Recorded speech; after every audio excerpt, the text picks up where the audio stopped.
जरी चलो ना, बड़ा मजा आएगा। इतना डरोगी तो फिर तुम्हारा हो गया काम। दोस्तों, हानिया ने जरीना का हाथ पकड़ते हुए बोला, मैं डर तो नहीं रही, बस मुझे नहीं जाना।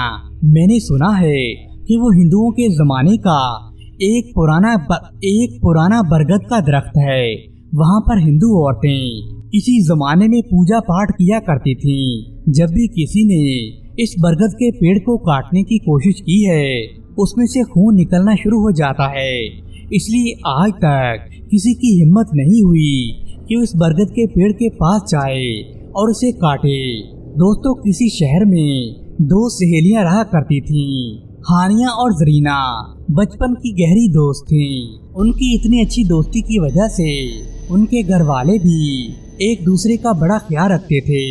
दोनों एक दूसरे के घर अक्सर आती जाती थीं। जरीना थोड़ी डरपोक थी, लेकिन हानिया बड़ी बहादुर और जुर्रतमंद लड़की थी। टिककर बैठना तो उसे आता ही नहीं था। दोनों साथ में ही स्कूल आती जाती थी। स्कूल के रास्ते में एक पुराना बरगद का पेड़ था, जिसके बारे में ये बात अक्सर मशहूर थी कि वहाँ पुराने जमाने में हिंदू औरतें पूजा पाठ किया करती थीं। जिस इलाके में वो बरगद का पेड़ वाक़या था, वो अक्सर सुनसान रहा करता था। जरीना ने कई मर्तबा हानिया से कहा, हानिया, हम अपना रास्ता बदल लेते हैं। लेकिन हानिया को यही रास्ता पसंद था। ये बरगद का पेड़ और ये रास्ता हानिया को बड़ा पसंद था। दोस्तों, दोपहर का वक्त था। हानिया जरीना के पास पहुंच गई और जरीना का हाथ पकड़ते हुए बोली, तुम चलो आज मेरे साथ, हम बरगद के पेड़ के पास जाएंगे। जरी ने मना कर दिया तो हानिया बोली, बड़ा मजा आएगा। इतना डरोगी तो फिर जिंदगी में क्या करोगी। हानिया जरीना का हाथ पकड़ते हुए बोली, मैं डर तो नहीं रही, बस मुझे नहीं जाना। मैंने सुना है कि हिंदुओं के जमाने में ये बरगद का पेड़ वाक़या था। वहाँ पर हिंदू औरतें कुछ मंत्र का जाप किया करती थी।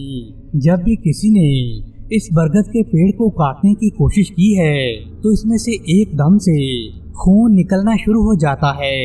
इसलिए आज तक किसी की हिम्मत नहीं पड़ी कि इस पेड़ को काटे। और तुम दोपहर के वक्त इस पेड़ के पास जाने की बात करती हो। तो जरीना ने हानिया से कहा, तुम्हारा मतलब है कोई भूत या चुड़ैल का साया जो मेरे सामने खड़ी चुड़ैल है, उसका क्या? तुम फिक्र न करो, जब मेरे साथ पहले से एक चुड़ैल है तो कोई दूसरी चुड़ैल मेरे सामने आने की हिम्मत नहीं करेगी। हानिया जोर जोर से हंसने लगी। जरी का मुंह इस बात पर लाल हो गया था। तो हानिया बोली, चलो जरीना, अब ज्यादा बातें ना करो, मेरे साथ चलो। मैं बरगद के पेड़ से एक फूल तोड़ कर लाऊंगी, फिर हम वापस घर आ जाएंगे। इतने इसरार करने पर आखिर जरी को हानिया की बात माननी पड़ी। जैसे जैसे बरगद का पेड़ करीब आता जा रहा था, जरीना की तो हालत ही खराब होती जा रही थी। जरीना ने हानिया से कहा, हानिया, मुझे बहुत अजीब लग रहा है, चलो वापस चलते हैं। जरी हानिया का हाथ पकड़ते हुए बोली, नहीं, वापस चलो, बस अब मुझे आगे नहीं जाना। हानिया गुस्से से बोली, 2 मिनट के लिए खामोश हो जा। एक तो मुझे बरगद का पेड़ नहीं मिल रहा और ऊपर से तुमने वापस जाने की रट लगाई हुई है। कल मैंने यही देखा था, अब ये पेड़ पता नहीं कहाँ गायब हो गया है। इसे जमीन खा गई है या आसमान निकल गया है। हानिया गुस्से से बोली और जरीना को खामोश रहने का इशारा करने लगी। तब उसकी नजर दूर बरगद के पेड़ पर पड़ी। देखो जरी, वो रहा बरगद का पेड़। तो वो ये कहकर आगे बढ़ने लगी। जरीना उसकी आवाज पर डर के मारे उछल पड़ी। वाह, किस कदर खूबसूरत फूल है। हानिया बरगद के पेड़ पर सफेद रंग का फूल देखते हुए बोली, देखो जरी, खूबसूरत फूल हैं। वाकई हानिया, ये तो बड़े खूबसूरत फूल हैं। आज तक मैंने भी इतना प्यारा फूल कभी नहीं देखा। जरी फूल देखते हुए बोली। लेकिन हानिया का हाथ फूल तक नहीं पहुंच रहा था कि वो फूल तोड़ सके। जरी डर गई। जरी ने हानिया से कहा, रहने दो यार, फूल तोड़ना मुझे अच्छा नहीं लग रहा, चलो वापस घर चलते हैं। आहिस्ता आहिस्ता शाम के साए भी फैलने लगे थे और हर तरफ खामोशी तारी थी। हानिया फिर बोली, तू खामोश हो जा, मैं ये फूल तोड़कर ही रहूंगी। और आखिरकार हानिया ने थोड़ी कोशिश के बाद फूल तोड़ ही डाला। फूल के तोड़ते ही चारों तरफ धूल मट्टी उड़ने लगी। एक खौफ तारी हो गया, जबकि हानिया और जरी ने डर के मारे कांपते हुए वहां से भागने की कोशिश की। भागते भागते जरी बोली, अब मैं ज्यादा नहीं दौड़ सकती, मेरी सांस फूल रही है। वो दोनों अपने घर के करीब पहुंच चुकी थी। जरीना भी हानिया के करीब बैठते हुए कहने लगी, देखो कितना प्यारा और चमकता फूल है, अंधेरे में भी कितना चमक रहा है। हानिया फूल को जरीना के सामने करते हुए बोली, हानिया तुमने फूल नहीं फेंका, तुमने फूल तोड़कर अच्छा नहीं किया। इतना खूबसूरत फूल है, भला कौन कोई बेवकूफ इसे फेंक कर आता। हानिया फूल को देखते हुए बोली तो जरी कहने लगी, मुझे क्यों ऐसा लग रहा है जैसे कुछ बुरा होने वाला है। अरे कुछ नहीं होता, हमें थोड़ी कोई चुड़ैल या भूत का साया पड़ने वाला है। हानिया ये मजाक करके अपने घर चली गई। जरीना भी कुछ सोचते सोचते अपने घर आ गई। दूसरे दिन हानिया की अम्मी हानिया को आवाज लगाते हुए बोली, उठो बेटा, मुझे घर की सफाई करनी है। देखो कितना टाइम हो गया है, तुम्हें ट्यूशन नहीं जाना क्या? तो हानिया टस से मस नहीं हुई। हानिया की अम्मी ने दोबारा आवाज दी। हानिया ने फिर कोई जवाब नहीं दिया। हानिया की माँ ने उसे झंझोड़ा तो हानिया अचानक जोरों से चिल्लाने लगी, छोड़ दो मुझे, छोड़ दो मुझे, जा यहाँ से। हानिया की अम्मी ये आवाज सुनकर घबरा गई और कहने लगी, हानिया तुम्हें क्या हो गया है, ये तुम किस तरह की आवाजें निकाल रही हो? तो हानिया ने कहा, तुम्हें सुनाई नहीं देता, मैंने कहा है यहाँ से दफा हो जाओ। दोस्तों हानिया के अंदर से खौफनाक औरत के चीखने की आवाज आ रही थी। ये देखकर हानिया की अम्मी बड़ी परेशान हो गई। उसे समझ नहीं आ रहा था कि हानिया को क्या हो गया है। तो वो जरीना के घर गई तो उसने पूछा कि कल तुम लोग कहाँ गए थे? तो जरीना ने हानिया की अम्मी को वो बरगद के पेड़ का सारा वाकया बता दिया, जिसे सुनकर हानिया की अम्मी और भी परेशान हो गई। क्या हुआ आंटी, आप ये सब क्यों पूछ रही हैं? इतनी परेशान क्यों हैं? तो हानिया की अम्मी ने जरीना को बताया कि हानिया की हालत बड़ी खराब हो गई है और वो खौफनाक चीखें मार रही है। तो जरीना कहने लगी, आंटी मैंने सुना है वहाँ बरगद के पास एक बूढ़ी औरत रहती है, शायद वो हमारी कुछ मदद कर सके। चलो बेटा हम वहाँ चलते हैं। हानिया की अम्मी और जरीना उसी वक्त वहाँ पहुँच गए। बरगद के पेड़ के सामने एक बूढ़ी औरत का घर था। जब ये दोनों उस बूढ़ी औरत के घर के पास पहुँची तो बूढ़ी औरत घर के सामने ही खड़ी थी। वो पूछने लगी, तुम दोनों मेरे घर के पास क्या कर रही हो? तो हानिया की अम्मी ने कहा, हमें आपकी मदद चाहिए, और सारा वाकया उस बुढ़िया को बता दिया। अच्छा तो ये बात है, मुझे इस बच्ची के पास ले चलो। वो तीनों घर की तरफ रवाना हो गए। बूढ़ी औरत हानिया को देखते ही फौरन समझ गई कि मामला क्या है। बूढ़ी औरत ने जोर से हानिया के हाथ को पकड़ते हुए कहा, छोड़ दे इस बच्ची को, इसने तेरा क्या बिगाड़ा है, इतनी आसानी से कैसे छोड़ दूं? ये कहते ही हानिया खौफनाक आवाज में बोलने लगी। पूरे कमरे में दहशत फैल चुकी थी।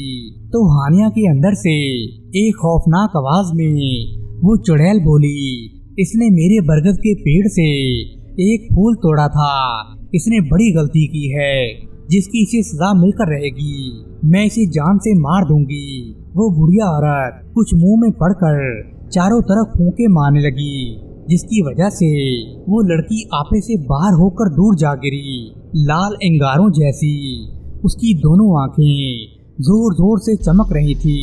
वो बुढ़िया को घूरने लगी। बुढ़िया ने कहा, ये मासूम बच्ची है, इसे मालूम नहीं था कि बरगद के पेड़ के फूलों में तुम्हारा साया है। इसकी तरफ से मैं तुमसे माफी मांगती हूँ, इसे छोड़ दो, इससे ये गलती नादानी में हुई है।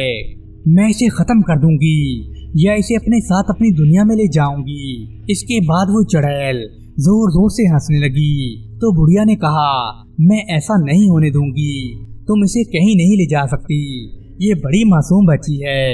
दोस्तों बूढ़ी औरत और उस चुड़ैल के दरमियान में बड़ा जबरदस्त मुकाबला हुआ। तो बूढ़ी औरत ने वजीफे जोर जोर से विरत करने शुरू कर दिए और उस चुड़ैल पर फूंक दिए, और चुड़ैल को देखते ही देखते आग ने लपेट लिया और उसका सारा जिस्म आग में जलकर राख हो गया। दोस्तों, उस बुढ़िया की वजह से हानिया की उस चुड़ैल से जान बच गई।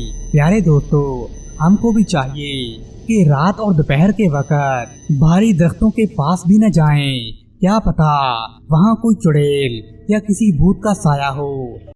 ज़ैनब बहनों में मंजली थी। वो बला की हसीन थी। तीखे नैनों, सुनहरी रंगत की वजह से सभी उसे नजर भर कर देखते थे। तभी वालिदैन को उसे जल्द ही ब्याहने की फिक्र भी पड़ गई थी।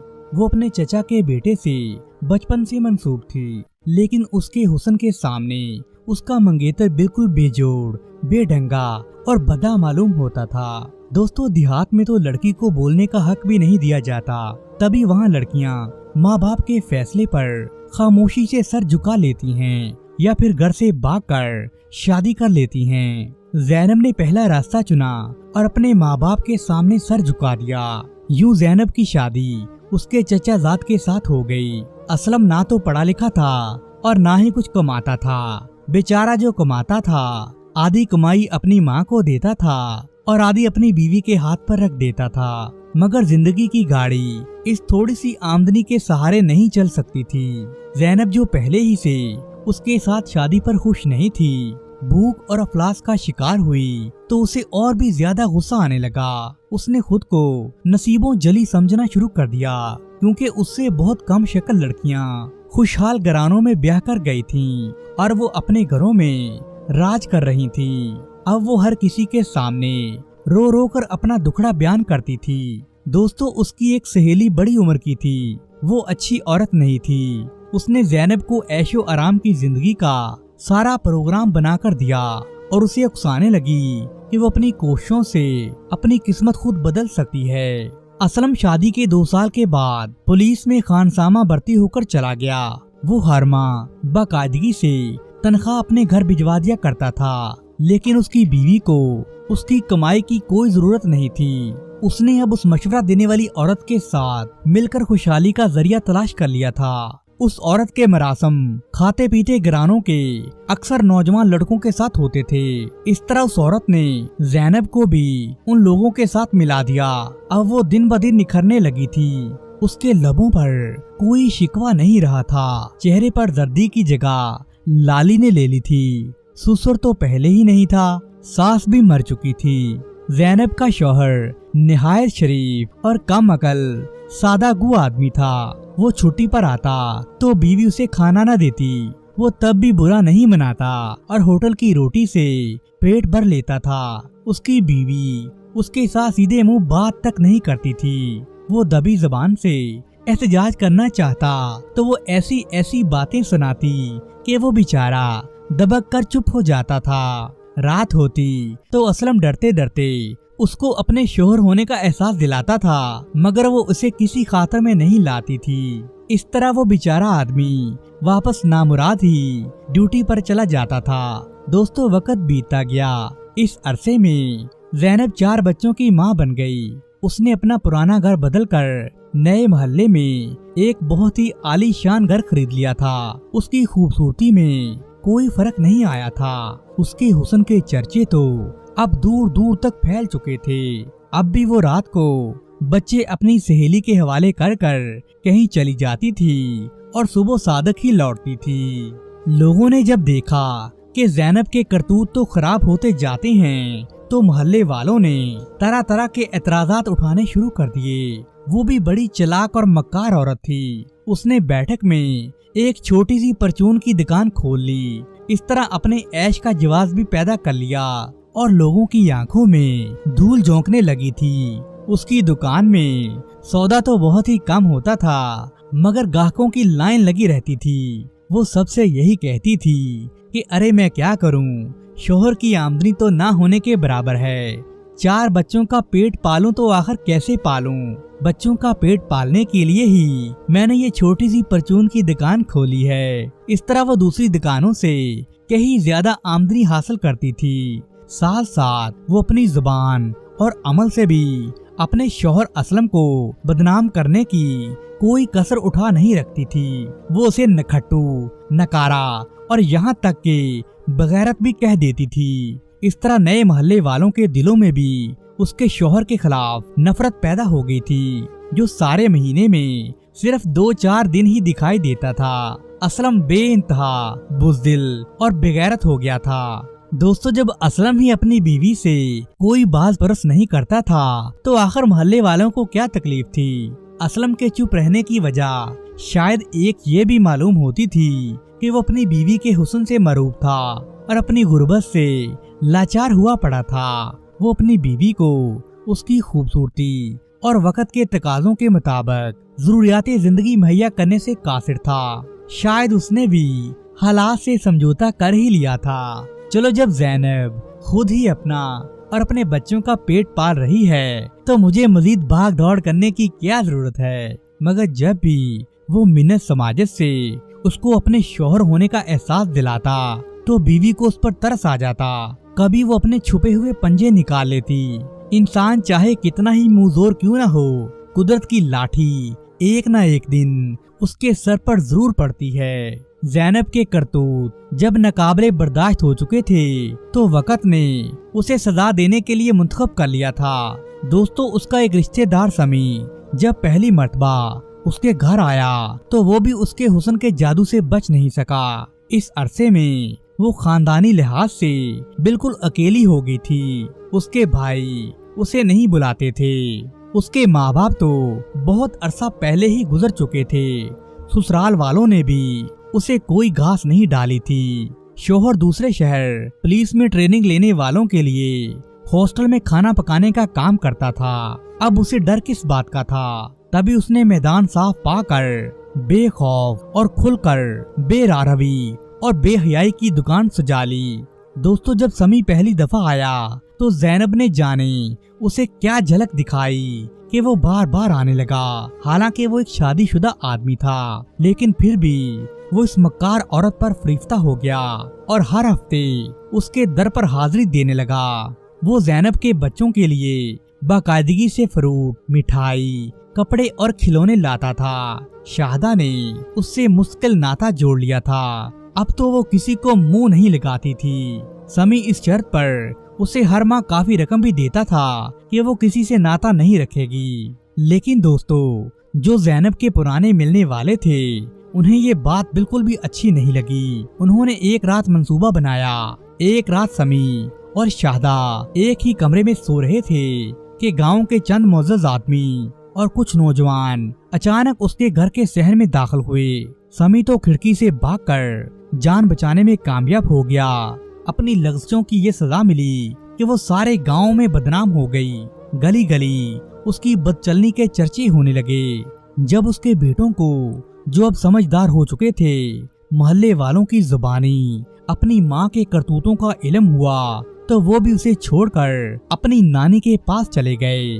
खावंद, जिसने ज़ैनब की हरकतों का कभी पूछा तक नहीं था, उसने भी मोहल्ले वालों की जुबानी जब अपनी बीवी के बारे में इस तरह की बातें सुनी तो उसने गुस्से में आकर ज़ैनब को तलाक दे डाली। और ज़ैनब का महबूब समी, जिसकी वजह से उसने ये सारा इंजाम देखा था, वो तो ऐसे गुम हुआ जैसे उसे आसमान खा गया हो या जमीन निगल गई हो। वो तो महज ऐश अयाशी के लिए ही आता था। इस तरह एक औरत को ऐशो आराम के गलत रस्तों पर चलने की ये भयानक सजा मिली। आज भी ज़ैनब जिंदा है, लेकिन वो बूढ़ी हो गई है। एक वक्त की रोटी की मोहताज बन गई है। ना तो उसकी औलाद ही उसे पूछती है और ना ही मोहल्ले वाले उसे मुंह लगाते हैं। वो गलियों में अकेली भटकती रहती है। अगर किसी को रहम आ जाए तो वो रोटी का बचा खुचा टुकड़ा उसे दे देता है। कई कई दिन तक वो तो नहाती भी नहीं। अगर किसी खुदा तरस औरत को उस पर रहम आ जाता, उसे पकड़कर अपने घर ले जाती थी और नहलाकर कपड़े बदलवा देती थी। मगर कोई उसे रखने को तैयार नहीं था। कभी तो वो दरख्त तले सो जाती, कभी किसी दुकान के ठड़े के नीचे। लगता है ये बेचारी अब जिंदगी के दिन पूरे कर रही है। सारे खानदान के लिए वो इबरत का निशान बन चुकी थी। गांव में वो काली भिखारन के नाम से मशहूर है। वो औरत जो कभी हुस्न का चांद हुआ करती थी। इस इलाके में अगर किसी औरत को बदचलन या गुनहगार समझ लिया जाता तो लोग उसे काली का लकब देते थे। लोग इस काली बकारन से सख्त नफरत करते थे। छोटे छोटे बच्चे उसे पागल कहकर पत्थर मारते थे। दोस्तों, ये होता है कुदरत का अंजाम।